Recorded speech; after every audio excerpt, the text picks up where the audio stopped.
বাহারের পকেটে ঢুকছে না আর বাহার মার্কেটের টাকা।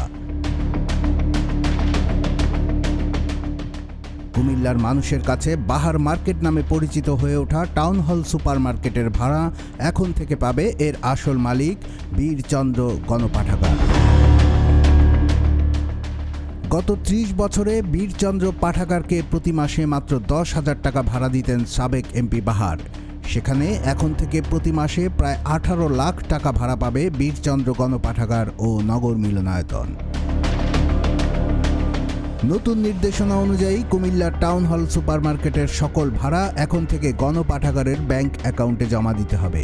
করতে হবে নতুন চুক্তি, দিতে হবে গত ৩ মাসের বকেয়া ভাড়াও। এর আগে এই ভাড়া নিতেন ভারতে পালিয়ে থাকা কুমিল্লার সাবেক এমপি আবুল খায়ের মোহাম্মদ বাহাউদ্দিন বাহার ওরফে আ কম বাহার।